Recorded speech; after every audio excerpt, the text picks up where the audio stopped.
திமுக அரசு செய்யக்கூடிய அறிவிப்பு அறநிலைத்துறை அமைச்சர் சேகர் பாபு சொல்றாரு, ராமர் கோயில் திறப்பு விழாவுக்கு யாரெல்லாம் நீங்கள் செல்கின்றீர்களோ அவர்களுக்கு நாங்கள் பயண ஏற்பாடு செய்து கொடுப்போம். ராமர் கோவிலுக்கு செல்ல வேண்டும் என்று விரும்புகின்ற பக்தர்களிடமிருந்து ஏதாவது கோரிக்கை வரப்பெற்றால் மாண்புமிகு முதலமைச்சருடைய கவனத்திற்கு எடுத்து சென்று அவர்கள் செல்வதற்குண்டான உதவிகளை செய்வதற்கு இந்து சமய அறநிலைத்துறை தயாராக இருக்கின்றது. ஆராய்ச்சி விடுதுன்னு யார் சொன்னா? நாங்கெல்லாம் ரொம்ப பெருமையா சொல்றோமே, கரசேவையில் நாங்கள் ஈடுபட்டோம், எங்க பேர்ல வரக்கூடுங்க, அந்த அடிமை சின்னத்தை அகற்றணும் என்பது என்றைக்கும் எங்கும் கருவத்தோடு புரியுதுங்களா? கரசேவை செய்வதற்கு இங்கிருந்து பாபர் பள்ளிவாசலை இடிப்பதற்கு போனவர்களுக்கு அநீதியின் மீது கட்டப்பட்ட அந்த ராமர் கோயிலை திறப்பதற்கு அவங்களுக்கு போக தெரியாதா? இது அரசு ஏற்பாடு செய்து கொடுக்கக்கூடிய ஒரு நிலையா? இதுதான் திராவிட மாடல் அரசுடைய நிலைப்பாடா?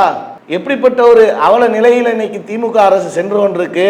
செய்தியும் சிந்தனையும் என்ற நிகழ்ச்சியின் மூலமாக நாட்டில் நடக்கக்கூடிய நிகழ்வுகள் குறித்து தினம்தோறும் அலசி ஆராய்ந்து பார்த்து வருகின்றோம். அதில் இன்றைய தினம் நாம் பார்க்க இருக்கக்கூடிய நிகழ்வு இந்தியாவில் தற்போது மிகவும் பேசுபொருளாக இருக்கக்கூடிய ராமர் கோயில் திறப்பு விழா. இந்த திறப்பு விழாவுடைய வேலைகள் ஒரு புறம் ஊபி அரசாலும் ஒன்றிய அரசாலும் வேகமாக விறுவிறுப்பாக நடந்து கொண்டிருக்கும் இந்த தருணத்தில் இதை எதிர்க்கக்கூடிய கட்சிகளும் பல்வேறாக இருக்கின்றார்கள். இந்த ராமர் கோயில் திறப்பு விழாவிற்கு எதிர்கட்சியினருக்கும் அழைப்பு கொடுக்கப்பட்ட நிலையில முதன்மையாக அதை எதிர்த்த கட்சியாக மார்க்சிஸ்ட் கம்யூனிஸ்ட் கட்சியினர் இந்த ராமர் கோயில் திறப்பு விழாவில் நாங்கள் கலந்து கொள்ள மாட்டோம் என்று அறிவிப்பு செய்திருக்காங்க. அதை தொடர்ந்து காங்கிரஸ் கட்சி, அதை தொடர்ந்து அகிலேஷ் யாதவின் சமாஜ்வாதி கட்சியினர் தற்போது ராமர் கோயில் திறப்பு விழாவில் நாங்கள் கலந்து கொள்ள மாட்டோம் என்று அறிவிப்பு பண்ணியிருக்கிறாங்க. இதற்கு அந்த எதிர்கட்சியினர்ல சொல்லக்கூடிய காரணம், இது பாபர் மசூதியை இடித்து முஸ்லீம்களிலிருந்து அபகரிக்கப்பட்டு அநியாயமாக அநீதியின் மீது கட்டக்கூடிய இந்த ராமர் கோயில்ல நாங்கள் கலந்து கொள்ள மாட்டோம். இப்படி யாரெல்லாம் கலந்து கொள்றாங்களோ அவர்கள் பாபர் மசூதியை இடிப்புல அவர்களுக்கு ஒரு பங்கு இருக்கக்கூடியதாக இருக்கு. அந்த பாவத்தில் நாங்கள் கலந்து கொள்ள மாட்டோம் என்று வெளிப்படையாக அறிவித்திருக்கிறாங்க. ஆனால் என்ன நம்ம இதில் பார்க்க வேண்டும் அப்படின்னு சொன்னால், ஒரு புறம் எதிர்கட்சியினர் இது மாதிரியான அறிவிப்புகள் செய்யக்கூடிய நிகழ்வு நடந்து கொண்டிருக்கு, நாங்கள் கலந்து கொள்ள மாட்டோம்னு. சில கட்சிகளுடைய நிலைகள் எப்படி இருக்குன்னா, இரட்டை நிலையை கையாளக்கூடியவர்களாக, அரசியல் செய்யக்கூடியவர்களாக, இந்த பக்கம் ஒரு கால் அந்த பக்கம் ஒரு காலை வைத்துக்கொண்டு பேசக்கூடியவர்களாக இருக்கிறாங்க. இன்றைய தினம் அறிவித்திருக்கக்கூடிய எடப்பாடி கூட என்ன சொல்றாருன்னா, எனக்கு கால்வெளி, அதனால நான் கலந்து கொள்ள மாட்டேன், மற்றவங்க தேவைப்படக்கூடியவர்கள் போகணும்னு விரும்புகிறவங்க போய்கொள்ளலாம், எனக்கு கால்வலி சரியாகிவிட்டால் நான் கலந்து கொள்வேன் என்று. ராமர் கோயில் கும்பாபிஷேகம் நடக்குதுன்னா பங்கேற்க போறோமா? இது யார் வேணாலும் பங்கேற்கலாம், யார் விருப்பப்பட்டாலும் ராமர் கோயிலுக்கு செல்லலாம். அது அனைத்து இந்திய அண்ணா திராவிட முன்னேற்ற கழகம் மட்டுமில்லை, எந்த மதத்தை சேர்ந்தாலும் சரி, எந்த ஜாதியை சேர்ந்தாலும் சரி, யார் விருப்பப்பட்டாலும் ராமர் கோயில் அந்த கும்பாபிஷேக விழாவில் கலந்து கொள்ளலாம். நீங்கள் கலந்துக்கிறீங்களா? எனக்கு வாய்ப்பு இருந்தாலும் நான் கலந்துக்குவேன். எனக்கு இப்போ கொஞ்சம் கால் வலி இருக்கிறதுனால உங்களுக்கு தெரியும், கொஞ்சம் சிரமம் இருக்குது, அதை பொறுத்து தான் முடிவு செய்யணும். கலந்து கொள்ளாத மாதிரி இருக்கணும், அதே மாதிரி அவருடைய கட்சியினருக்கு அனுமதி கொடுக்குற மாதிரியே இருக்கணும். இந்த பக்கமும் பாதுகாத்து கொள்ள வேண்டும். அதே நேரத்தில் பாதிக்கக்கூடிய அந்த சிறுபான்மையினையும் எதிர்ப்பை சம்பாதிச்சிடக்கூடாது. இப்படி இவர் இரட்டை நிலையை கையாள்றார். இவருடைய நிலை இந்த பக்கமும் எதிர்ப்பு இல்லாம அந்த பக்கமும் எதிர்ப்பு இல்லாத ஒரு வகையில கடந்து செல்லணும் என்ற நிலையில் அதிமுகவை சேர்ந்த எடப்பாடி பழனிசாமி அவர்கள் கைகொள்ளக்கூடிய நிலை. அதே புறம் திராவிட மாடல் கட்சி என்று சொல்லக்கூடிய திமுக அரசாங்கம், அறநிலைத்துறையுடைய அமைச்சர் சேகர் பாபு எப்படி அறிவித்திருக்கிறார் என்றால், வெளிப்படையாக ராமர் கோயிலுக்கு திறப்பு விழாவுக்கு யாரெல்லாம் நீங்கள் செல்கின்றீர்களோ அவர்களுக்கு நாங்கள் பயண ஏற்பாடு செய்து கொடுப்போம் என்ற பதிவையும் அறநிலையத்துறை அமைச்சர் சேகர் பாபு அறிவிப்பு செய்கிறார். ராமர் கோவிலுக்கு செல்ல வேண்டும் என்று விரும்புகின்ற பக்தர்களிடமிருந்து ஏதாவது கோரிக்கை வரப்பெற்றால் மாண்புமிகு முதலமைச்சருடைய கவனத்திற்கு எடுத்து சென்று அவர்கள் செல்வதற்குண்டான உதவிகளை செய்வதற்கு இந்து சமய அறநிலையத்துறை தயாராக இருக்கின்றது. ஒருத்தருக்கு இரட்டை நிலைப்பாடு, யாரையும் எதிர்த்து விடக்கூடாது என்பதற்காக எடப்பாடி பழனிசாமியோட நிலைப்பாடா இருக்கு. இன்னொரு கட்சின்னு வெளிப்படையாக கலந்து கொள்ளக்கூடாது என்ற நிலை. ஆனா இப்போது இருக்கக்கூடிய இந்த திமுக அரசு எந்த அளவுக்கு என்றால் கலந்து கொள்வதற்குண்டான பயண ஏற்பாடை செய்து கொடுப்போம் என்று இன்னைக்கு அறிவிப்பு செய்திருக்காங்கன்னா, இது சிறுபான்மையினருடைய நலனை காக்கக்கூடிய கட்சி, நாங்கள் சிறுபான்மையினருக்கு எப்போதும் உறுதுணையாக பாதுகாவலனாக இருப்போம் என்று பேசக்கூடிய கட்சியுடைய செயலா இது? இப்படி செய்வதாக இருந்தா பயண ஏற்பாடு செய்து கொடுக்கணும்ட்டு இன்னைக்கு சொல்றீங்களே, அன்றைய தினம் 1992 இடிக்கும் போது கர சேவை செய்வதற்காக பாபர் மசூதியை நாங்கள் இடிக்க செல்கின்றோம் என்று இந்தியா முழுவதும் சென்றாங்க. அதுல தமிழகத்துல இருந்தும் சென்றாங்க. அதுல வெளிப்படையாகவே சொல்லக்கூடியவர்களாக இந்த அர்ஜுன் சம்பத்தே இருந்தார். நாங்கள்லாம் இங்கிருந்து கரை சேவை செய்ய போனோம், நாங்க ஒரு கூட்டத்தை அழைத்து கொண்டு பயணம் செய்தோம் என்று அன்னைக்கு சொன்னாங்க. ஆனா இடிஞ்சு விடுதுன்னு யார் சொன்னா? நாங்கெல்லாம் ரொம்ப பெருமையா சொல்றோமே, கரசேவையில் நாங்கள் ஈடுபட்டோம், எங்க பேர்ல வழக்கு கொடுங்க, நாங்க பெருமையா அதுக்காக ஜெயிலுக்கு. ராமர் கோயில் கட்டுவதற்காக ராமர் பிறந்த இடத்திலே இருந்த அந்த அடிமை சின்னத்தை அகற்றணும் என்பது என்றைக்கும் எங்கும் கருவத்தோடு புரியுதுங்களா? இப்படி கரை சேவை செய்ய போனவங்களுக்கு பயண ஏற்பாடு யார் செய்து கொடுத்தா? கர சேவை செய்வதற்கு இங்கிருந்து பாபர் பள்ளிவாசலை இடிப்பதற்கு போனவர்களுக்கு அநீதியின் மீது கட்டப்பட்ட அந்த ராமர் கோயிலை திறப்பதற்கு அவங்களுக்கு போக தெரியாதா?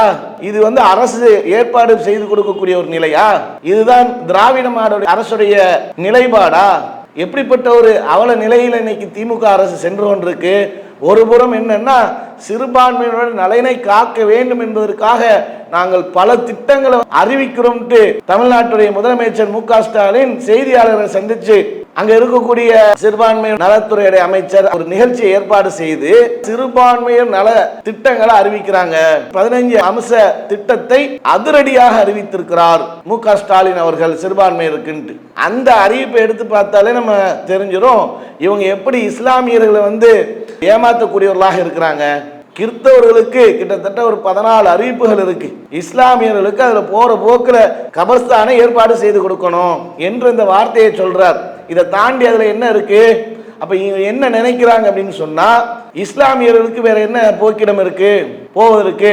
எதுவாக இருந்தாலும் நம்மளிடத்தான் இப்போ ஓட்டு போடுவாங்க, இவங்களுக்கு என்ன செய்தாலும் என்ன மாதிரியான சலுகைகள் நம்ம கொடுக்கப்பட்டாலும் நமக்கு தான் இவங்க ஓட்டு போடுவாங்க என்ற நிலையில இன்னைக்கு திமுக அரசு இருக்கா என்று கேட்கக்கூடிய அளவிற்கு இன்னைக்கு இவங்களுடைய செயல்பாடு இருக்கு. அதுல பாபர் மசூதியிலேய இந்த விவகாரம் என்பது இஸ்லாமியர்கள் கிட்டத்தட்ட ஒரு 3/4 நூற்றாண்டுக்குண்டான அளவிற்கு மிகப்பெரிய பாதிப்பை ஏற்படுத்தி ரணமாக்கப்பட்ட ஒரு விவகாரம். 1949 பாபர் மசூதியில சிலையை வைக்கப்பட்டு அன்றைக்கு பிரச்சனை ஆரம்பிக்கப்பட்டது. அதன் பிறகு 1992 பள்ளிவாசல் இடிக்கப்பட்டு அங்க மிகப்பெரிய ஒரு கலவரத்தை ஏற்பாடு பண்ணி அதன் மூலம் அந்த பள்ளிவாசல் அபகரிக்கப்பட்டது.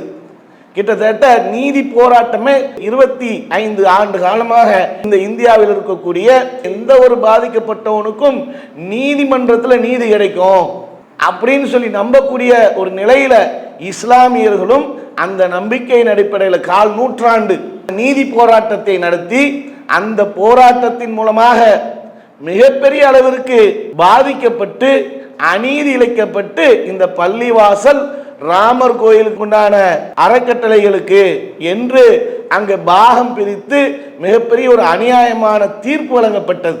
அப்படிப்பட்ட ஒரு நிலையில ஒவ்வொரு ஆண்டுகளும் போராட்டங்கள், எங்களுடைய உரிமையை மீட்பதற்குண்டான போராட்டங்கள் எவ்வளோ, அவனுடைய வேலைகளை விட்டு, அவனுடைய கடைகளை விட்டு, அவனுடைய அலுவலகளை விட்டு சொந்த பணத்தை போட்டு நடு ரோட்ல வீதியில இறங்கி ஒவ்வொரு ஆண்டுகளும் போராடி போராடி போராடி அந்த பள்ளிவாசல் உரிமையை, இஸ்லாமியர்களுடைய உரிமையை, எங்களுடைய இறை இல்லத்தை மீட்டுவிட வேண்டும் என்று சிறுவர் முதல் கொண்டு முதியோர் வரை அனைத்து தரமற்கட்டும் வீதியில இறங்கி போராடி நீதிமன்றத்துக்கு சென்று போராடி கடைசியில தோல்வியுற்று அநீதியாக வழங்கப்பட்ட தீர்ப்பின் மூலமாக இப்போது அனைத்து பிரச்சனைகளும் உள்ளத்துல போட்டு அடக்கி கொண்டு ரணமாக கொண்டிருக்கிறோம். அப்படிப்பட்ட நேரத்தில் திமுக அரசு இன்னைக்கு செய்யக்கூடிய அறிவிப்பு, அறநிலைத்துறை அமைச்சர் சேகர் பாபு சொல்றாரு பயண ஏற்பாடு நாங்க செய்து கொடுப்போம். அப்ப எங்களுடைய உள்ளங்கள் இன்னைக்கு எவ்வளவு குமரி கொண்டிருக்கு. ஒரு புறம் ராமர் கோயில் திறப்பு விழா ஏற்பாடு நடந்துகிட்டு இருக்கு. இங்க எங்களுடைய மக்களுடைய உணர்வுகள் இன்று அந்த அளவுக்கு அடக்கி கொண்டு நாங்க உட்கார்ந்துகிட்டு இருக்கிறோம். அதில் மேலும் எரியிறத்தில எண்ணெய் ஊத்துற மாதிரி இன்னைக்கு அந்த அரசாங்கம் செய்யக்கூடிய அறிவிப்பு என்பது மிகவும் வேதனையாக இருக்கு. காலம் இப்படியே சென்று விடாது. திமுக அரசு தன்னுடைய நிலைப்பாட்டை மாற்றிக்கொள்ள வேண்டும். எப்படி மற்ற கட்சிகள் எல்லாம் வெளிப்படையாக அறிவிக்குதோ அதே போன்று வெளிப்படையாக அறிவிங்க. ஆதரவு என்றால் ஆதரவு, எதிர்ப்பு என்றால் எதிர்ப்பு. இந்த இரட்டை நிலைப்பாடுகளை வைத்துக் கொண்டு இங்க ஒரு அறிவிப்பு அங்க ஒரு அறிவிப்பு, இது திராவிட மாடல் அரசு என்பதை போன்று இல்லாமல் வெளிப்படையாக எதை ஒன்றை அறிவிங்க. அதை எதிர்கொள்வதற்கு இஸ்லாமியர்கள் தயாராகத்தான் இருக்கிறோம். நீ என்ன அறிவிப்பு செய்தாலும் சரி அதை எதிர்கொள்வதற்கு தயாராக இருக்கிறோம்.